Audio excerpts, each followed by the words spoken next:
Hey loves, welcome back to my channel. It's B here and I'm so glad to be back. I thoroughly miss doing this. I thoroughly miss doing sit down videos, and I'm sure you missed me too, right?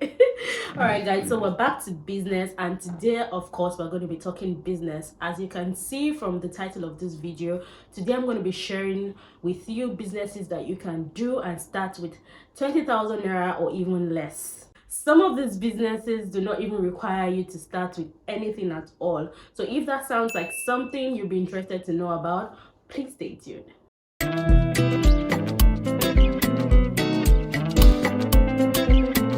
So guys, I know how ridiculous the economy has been, and that's one of the reasons for this video. I know a lot of people are looking for ways to make extra income, ranging from students, stay-at-home moms, and to even other entrepreneurs, unemployed people, even people that have jobs that just need extra businesses to do on the side to give them extra income. This video is for you. So without further ado, I'm just gonna jump right into it. So the first business I have on my list is bedsheet business. So basically for this business, you do not need much to start up. I'm guessing you already have a mattress and a bed at home, so that makes it easier for you. That means you already have a display canvas that you can use to advertise your products to your customers. So if you've not seen my video on things you need to do before you start a business, I'm going to link it up somewhere here on the screen. Please go check it out. It's going to help you as well. It's a very insightful video where I talked about the steps you need to take before you start a business. So when you watch that video, it will give you more clarity on what you need to do before you start any of these businesses I'm going to be listing out today.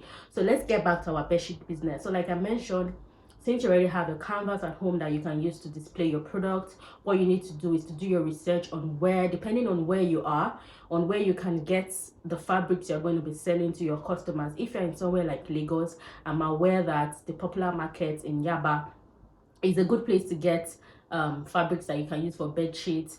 Like I said, do your research. There may be markets that are cheaper, that you can get them cheaper or something. Just do your research, and once you get these fabrics, you get tailors right in the market. I know for Yaba there are tailors in the market that can sew these bed sheets for you with pillowcases and all of that. For now, you don't necessarily need to start with duvets yet. As the business progresses, you can always incorporate that later.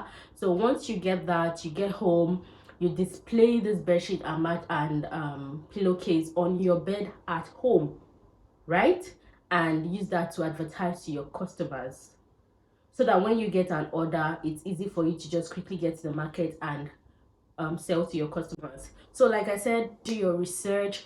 One thing I know for sure is that bedsheet business is a great business where you can make good money from. Once you've done your research, you know how to price your bed sheets, your pillowcases, your duvet, or whatever it is you decide to sell. You know how to price them so that you can make good profit from them. So just know the onions of the business, and I'm sure you're going to succeed. So let's move on to number two. Number two is finger food business. So it's a general fact that food business is a good business any day, anytime, because people would always eat, and food business is a great way to make good money. And why I specifically chose finger food is because finger food is less cost intensive to start. What I mean by finger foods are things like puff puff, samosa, spring rolls. In Nigeria we call it small chops, usually like a foil pack, something like that. This business is also a business that you can start with less than 20,000 naira, but the success of this business is now on you, right? You can't, for this business, I don't think it's a business that you can solely rely on social media like Instagram and the likes to sell your business.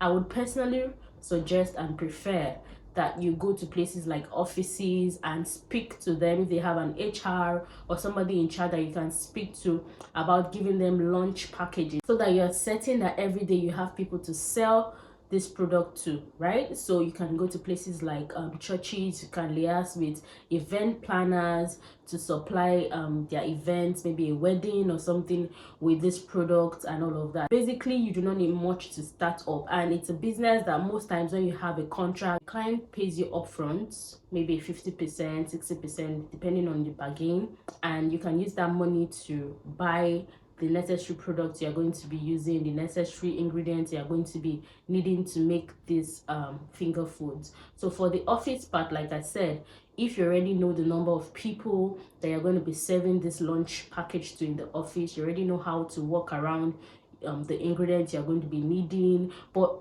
basically, what I'm just trying to say is to start up this business is really cheap. So it's a great business. And we all know that any business that involves food, you only get to buy ingredients, say maybe once a month, once in 3 weeks, once in 2 weeks, depending on the patronage. So you're basically using the same ingredients for multiple people. I don't know if you get the gist, right? But like I said, do your research, guys. Do your research and know which one works for you. But basically, finger food business is a great business that is profitable and it's something you can always do. So moving on, the next business on my list is thrift business, what we popularly call okrika in Nigeria. Guys, thrift business is one of the most lucrative businesses I know about. And before anybody says, oh, how do I start a thrift business with 20,000 naira or less, when even getting a bail is like the pile of clothes that suppliers sell to you, and I pretty much do not know the exact amount they sell this bill, but I know some are quite expensive. So the trick is you do not necessarily need to start with a big bill where you need to pay maybe 100,000, 200,000 or whatever to start. You can start little. So if you have a supplier, you can go to them and just select the items you want to sell from them, and trust me, that will cost you less than 20,000 naira. You can just pick a few trendy pieces from the bill they already have, pick them out so that you can sell to your customers. And just again, I'm going to remind you to watch the video about things you need to do before you start a business. One of the points I mentioned in that video is having a unique selling point. For this thrift business, one of the best things you can do for yourself is to have a unique selling point. I've seen people who sell thrift and they packaged it in ways that you would even think you're buying from a Gucci store.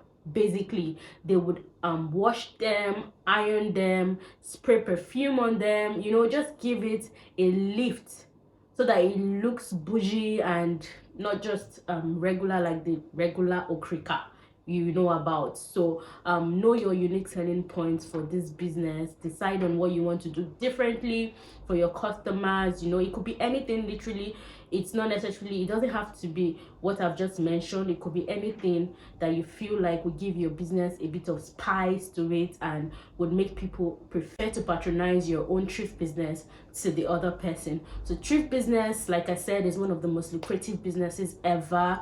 You start up, if for instance your thrift business is going to be on women wears, female wears, and you're a woman or a lady or a girl, you can use yourself as the model to model these clothes. And if peradventure you're not someone that can model, you can get a family member, a friend, someone close to you that you don't necessarily have to pay to help you model these clothes so that you can advertise to your customers. So in a nutshell, thrift business is a profitable business. Do your research, get good suppliers, sell quality clothes, and the rest is history. Moving on, next thing I'm going to be talking about is learning a skill and monetizing that skill. I know that is quite long, but it's really simple. Learning a skill and monetize the skill. Right, I know there are a lot of skills that requires you to learn with huge amounts of money, the likes of makeup, maybe sewing, anything. Basically, I know it costs a lot. So that's why you have YouTube. Yes, YouTube is a free resource. People forget that YouTube is actually a search engine where you can search for anything, literally. So if you have any business or any skill that you're interested in learning, trust me, there's someone on YouTube that has done something on it that you can learn from. For the purpose of this video, I'm going to say learn skills that you are passionate about, and also learn skills that are quite easy to comprehend. So I'm going to talk about skills like knitting, like bead making. These are skills that are quite easy to comprehend and they are very, very sellable. in this part of the world, that's in Nigeria. They're very sellable. Even outside Nigeria, they're sellable. So I know for sure that currently crochet dresses, crochet anything, when you knit them, I'm going to see if I can insert a video somewhere, a picture somewhere in this video, so that you can have more understanding of what I'm talking about. I know for sure that crochet dresses, knitted dresses, tops, skirts, what have you, even bags, like crochet bags, they are really in vogue right now. So imagine you learn it basically for free on the internet, because all you need to do is just to get your data so that you can browse, and you're able to monetize that skill that you learned for free. Isn't that amazing? Once you've learned it, obviously when you're learning skills like knitting or bead making or what have you, you need to practice, so you can always get the material. So that's the material you're getting is where you're going to be spending money, which is also less than 20,000 naira. So you're going to, for bead making, you need to get the beads. I know they are expensive beads. Obviously, if you're going to be learning a skill, you're just practicing, I do not expect you to go buy the expensive ones. They are cheaper ones that you can use to practice. Then when you get customers and a request for the expensive bead, they're going to pay for that. You get the flow. Basically, you just need to get the materials you're going to be using to practice what you're learning. And once you've learned and you're good to go, you can begin to monetize these skills that you've learned. So pretty much for this specific business, what you need to do is just to put in the work to learn, and you're learning for free on the internet. So what you're going to be using your money for is to actually purchase the product or the utensils you're going to be using to learn, pretty much. So yeah, making money from a skill you learned for free. The next two businesses I'm going to be talking about today are actually service-based businesses. The previous businesses I've all talked about are product-based, but these last two I'm going to be mentioning today are service-based. So number 5 is teaching lessons. Yes, teaching lessons. So you're a student, you're unemployed, you are a stay-at-home mom or whatever. Trust me, there's a subject that you know very well. It doesn't have to be like teaching people in advanced levels, like in secondary school or university. No, it could be primary school, it could be nursery, it could be something like that. Teach them when they're on holidays. There's something you're good at. There's a subject you're good at. It could be English, it could be mathematics, agric, whatever you're good at. Look for people in your neighborhood that have children. Sell yourself to them. Tell them what you can do, how you can help their children to do better in school. You know, just sell yourself. If you're providing a service, so they need to know that you're capable. There's a subject, if possible, go bring out your WAEC results to show them that you had an A or a B or a C, you know. You're looking for money, so you have to be able to do the work, right? So sell yourself to them. Tell them what you're capable of doing. Bargain with them. Tell them the hours you're available to work with their children or their child. And trust me, I'm not saying you're not going to get rejections. You would get rejections definitely, because obviously you're not a teacher, like a teacher in a school. So it might not be so easy for parents to just accept you to come teach their children, but you need to try. At least in your neighborhood, if you go to like 5-10 parents, you should be able to get one that would be open to give you a trial, and you need to use that wisely. So bargain with them. Tell them how much you're going to charge. Obviously you don't want to be charging as high as maybe a school teacher, because if you're charging the same thing a school teacher is going to be charging me, so why do I need to patronize you? Basically, you also don't want to undercharge yourself. So charge what you think makes sense to you. Do your research yet again. Know how much tutors actually collect for such services, so that you can know how to price yours. And once you are able to nail one parent, it gets better. From 1 to 2 to 3, you're able to teach them. It could be a nursery school student, a primary school student. You're teaching them their quantitative analysis, their verbal reasoning, you know, whatever it is that you feel that you can teach. Yeah, that's it. Basically, you start to make money from that. It's a service, like I said. So basically, you're not starting up with nothing, like 0 naira. You're not starting up with anything. You just need to put in the work, sell yourself, and obviously you need to go back. If you're going to be teaching like a primary school or a JS1 student or something like that, obviously you need to go back to reading so that you can brush up your skills and just put in the work so that you know that you're teaching this person something that makes sense. So basically that's it. Number 6, and the last thing on our list for today, is also a service-based business, and it's a market runs business.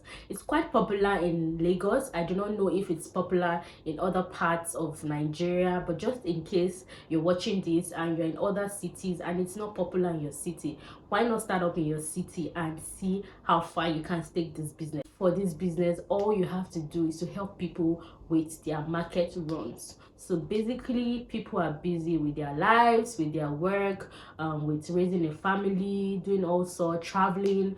People are just generally busy doing all sorts. So if they have someone who can help them reduce the stress in their life, I'm sure a lot of people that can afford it will jump on the bandwagon. They kind of give you a list of what they want to buy from the market, and you do the market runs for them and deliver these products back to them. So the trick of this business is to do what I call batch market run. So what I mean by batch market runs is, so let's say for instance you stay in Lagos and you want to go to Mile 12 to buy foodstuff for a customer.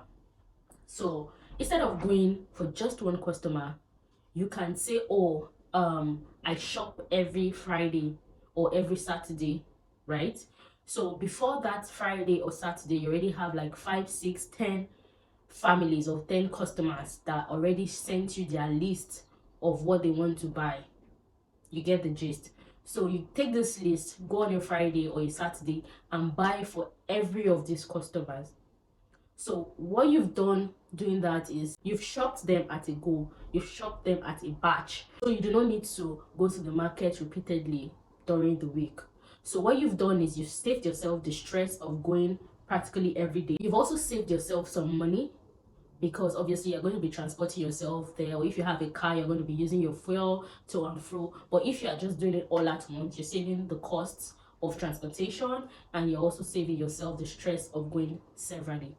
So I feel like if you were to spend say 5,000 naira to and fro every day for maybe 3 times in a week that you have to go, you're going to spend the same amount on one day. Saves you the cost of those other days. I know somebody may be asking, so how do I make money? You make money because you're offering a service. So you have to have a fixed price for your customer. So for instance, this is just an example. So for instance, if I'm going to go do market runs for you, my charge may be 10,000 naira. 20,000 naira, I don't know, just anything. So that's where you make money. You're not making money from the products you're buying itself. You're making money from the service you're offering, which is helping you go shop for this item. Basically, that's how you make money from this business. And like I said, when you batch shop, you make more because it saves you the cost of going every day. It also saves you the stress of going every day.